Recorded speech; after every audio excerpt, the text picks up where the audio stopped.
Panji Gumilang mengatakan bahwa Al-Quran itu bukan kalamullah. Ini kan sudah jelas menyimpang. Karena, tapi tadi dijelaskan maksudnya. Iya, begini makanya. Sebentar, jangan dipotong, gantian. Tapi ayatnya itu. Lihat ayatnya, baca dulu ayatnya. Jangan ngotot. Ayatnya dulu. Loh, siapa yang ngotot? Jadi giliran bicara siapa? Nanti kami berikan waktu ke Pak Sudirman untuk menepis Dosen harus tahu etika. Panji Gumilang, pimpinan pondok pesantren. Menurut Bapak Sudirman, apakah Panji Gumilang layak dipidanakan usai dilakukan gelar perkara dan statusnya naik? Boleh gunakan mic, silakan Bapak. Menurut saya tidak layak. Ya, tidak layak. Alasannya Pak? Pertama, beberapa persoalan yang terkait dengan yang dituduhkan itu dalam kacamata saya sebagai orang ahli fikih. Walaupun tadi saya perlu mengoreksi. Janganlah diungkapkan kata-kata mantan, begitu nggak enak rasanya dosen kok mantan. Tidak. Tapi pernah mengajar dan ngajar. Di sana, ya. Dan sampai sekarang pun kalau diminta untuk ngajar, saya tetap ngajar. Okay. Itu. Alasan saya pertama ketika ada statement bab qaulu Rasulullah sallallahu alaihi wasallam fil Qur'anil Karim, sesungguhnya dalam kacamata saya tidak ada yang melanggar dari aspek fikih. Kenapa? Saya melandaskan pada surat An-Najm, yaitu surat yang ke-53. Bunyinya langsung wa mayantiqu 'anil hawa in huwa illa wahyu yuha. Ini terkait dengan Nabi dituduh bahwa apa yang diomongkan itu adalah berdasar Nabi. Tapi kemudian ditekankan lagi, itu omongan Rasulullah betul, tetapi itu adalah wahyu. Kemudian ditekankan juga dalam Asy-Syura pada ayat 11 itu dikatakan laisa kamitsli syai'un. Jadi ketika dikaitkan bahwa Rasul ketika Allah itu memberikan kalam atau qala Allah Ta'ala, berarti kalam itu sesuatu yang dibicarakan, sesuatu yang berwujud. Ketika itu berwujud berarti dia bukanlah Allah tapi manusia. Karena kalam itu terdiri dari huruf yang kemudian bisa memberikan makna. Kalamun mufidun itu. Kalam itu terdiri dari huruf-huruf yang itu dibunyikan. Ketika itu dibunyikan, maka itu bukanlah Allah. Jadi gini, sebelum saya menjawab secara teknis hukum, saya mau bicara lebih luas, peta lebih luasnya. Jadi gini, kalau kita baca genealogi Panji Gumilang ini kan sebetulnya melalui Az-Zaitunnya adalah reorganisasi dari NII. Jadi NII ini dulu didirikan oleh Kartosuwiryo, kemudian digantikan oleh Daud Bereh, kemudian ada Jailani, dan setelah ada Jailani itu digantikan oleh Panji Gumilang. Tahun 1962 perjuangan militer sudah gagal.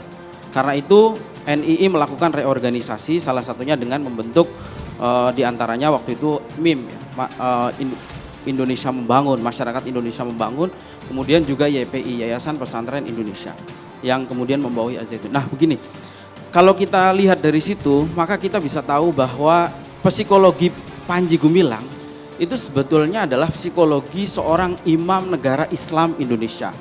Itu saya kira menjadi catatan penting. Dibantah oleh dia ya? Dan kemudian karena itu, karena dia ini imam NII, maka dia merasa punya otoritas untuk mentafsirkan ulang agama. Ya. Itu kalau kita lihat di sini, maka kita akan tahu kemudian persoalan-persoalan teknisnya. Kalau penyimpangan agama saya kira sudah sangat terang-terangan gitu. Misalnya saja ya, yang dua tadi misalnya, Panji Gumilang mengatakan bahwa Al-Quran itu bukan kalamullah. Ini kan sudah jelas menyimpang. Karena, tapi tadi dijelaskan maksudnya. Iya, begini makanya. Sebentar, jangan dipotong, gantian. Tapi ayatnya itu. Lihat ayatnya, baca dulu ayatnya. Jangan ngotot. Ayatnya dulu. Loh, siapa yang ngotot? Nanti kami giliran bicara siapa? Nanti kami berikan waktu ke Pak Sudirman untuk menepis. Dosen harus tahu etika. Dia tahu etika. Nah, gini Pak. Harus berdasarkan data selama ribuan tahun dari mulai Islam ini diturunkan, sudah tidak diragukan lagi dan tidak ada perbedaan pendapat dari jumhur umat Islam bahwa Al-Quran itu adalah kalamullah. Mungkin dalam catatan sejarah satu-satunya yang mengatakan bahwa Al-Quran itu makhluk itu hanya Mu'tazilah, kelompok Mu'tazilah, dan itu sudah habis sekarang. Justru ketika menggunakan pembenaran bahwa Al-Quran itu bukan kalamullah dengan menggunakan ayat wa ma yantiqu anil hawa itu justru keliru. Kenapa? Karena orang-orang Quraisy itu menganggap atau menuduh bahwa Nabi Muhammad itu mengarang sendiri agamanya. Padahal semua agama itu semua ajaran agama ini ditegaskan oleh Allah bahwa semuanya berdasarkan dengan wahyu. Nah, wahyu itu ada dua. Ada wahyu yang matslu, ada yang ghairu matslu. Ada yang lafdzon wa maknan, dan artinya redaksi dan maknanya, ada yang hanya maknanya saja. Makanya Al-Quran itu wahyu yang lafdzon wa maknan. Lafadz maknanya memang dari Allah. Nah, sementara hadis itu lafadznya dari Nabi. Nah, ketika Panji Gumilang mengatakan bahwa Al-Quran itu bukan kalamullah, ini sebetulnya sudah keluar dari yang disebut dengan maklum minad-din bid-darurah itu. Nah, terus begini. Yang kedua tadi ya dikatakan soal menjaga soft misalnya. Iya. Begini Pak, agama itu adalah wahyu. Ya. Agama itu wahyu. Jadi agama itu bukan didasarkan dengan nafsu. Kalau kita lihat argumentasi Panji itu kan dia mengatakan bahwa sekarang kan masjidnya sudah luas gitu. Kemudian jangan sampai yang sebelah kena bau ketek. Ini kan namanya dengan nafsu, ngarang-ngarang sendiri. Sementara hadis Nabi itu sudah jelas suddul kholal. Itu soft itu harus dirapatkan gitu. Dan kaidah itu mengatakan bahwa idza wujidan nas batolal ijtihad. Kalau sudah ada Al-Qur'an, sudah ada hadis, gak ada tempat untuk ijtihad lagi. Menafsirkan Al-Quran itu gak bisa sembarangan karena ada kaedah-kaedah tafsirnya. Namanya ada disiplin ilmu sendiri namanya ulumul Quran atau ulumul tafsir. Jadi menafsirkan Al-Quran itu pertama harus melihat ayat yang lain. Kemudian melihat hadis. Itu bukan menafsirkan Al-Quran. Bentar, tunggu dulu. Ya, jangan ngomong menafsirkan Al-Quran. Cuma qaulur Rasul gitu aja kok. Nabi sendiri sudah memberikan ancaman terhadap orang yang menafsirkan Al-Quran dengan nafsunya. Nabi mengatakan mangqala anil Quran bi ra'yih falyatabawwa maq'adahu minan nar. Siapa yang berbicara Al-Quran dengan nafsunya, maka tempatnya adalah di neraka. Itu sudah ada penjelasan. Aneh, bukan begitu. Bukan begitu gimana? Ini adalah hal yang menjadi pakam ulama-ulama tafsir. Cuma membicarakan qaulur Rasul. Begitu loh. Ini kita bicara konteks yang lebih luas, bukan hanya soal kalamullah. Dalam hal-hal yang lain, Panji ini senang sekali nafsirkan Al-Quran dengan nafsunya. Contoh, misalnya, dia mengatakan bahwa wanita itu tidak harus dinikahi. Yang penting adalah digauli dengan baik.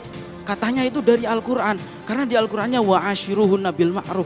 Padahal ayat ini berlaku untuk yang sudah ada suami istri. Ada nggak videonya itu? Banyak videonya. Coba banyak videonya. Jangan sampai menuduh-menuduh gitu. Kita bicara fokus saja. Kita buktikan di pengadilan masalah seperti ini. Jadi gini, ini kan persoalan ketika diperdebatkan. Nah, kemudian putusan terakhir itu ya di pemerintah. Iya. Karena nanti itu aja. Di dalam kaidah dikatakan hukmul hakim yarfa'ul khilaf. Apakah boleh misalnya Panji itu menafsirkan Al-Quran seenaknya? Nanti akan diputuskan oleh pemerintah. Tetapi tugas kita sebagai intelektual, kita ini kan punya tanggung jawab menyelamatkan umat. Ya, Jangan tapi sampai saya umat tidak itu pernah mendengar tersesatkan oleh pendapat-pendapat Panji Gumilang yang begitu dipropagandakan saya tidak pernah mendengar. Banyak pendapat-pendapat yang disampaikan ke publik. Banyak kok saya kira. Dan disampaikannya itu untuk kalangan percuma sendiri, ditutup-tutupi karena informasi silakan. ini sudah dipropagandakan, publik tahu semua gitu. Seringkali yang diputar itu setengah-setengah gitu loh. Kabar Pak Brigjen Juhandini dari Bareskrim itu sudah mengatakan di dalam bahwa ketika dikonfirmasi video-video yang beredar di publik, Panji mengakui bahwa itu adalah perkataannya. Bisa dicek lagi perkataan.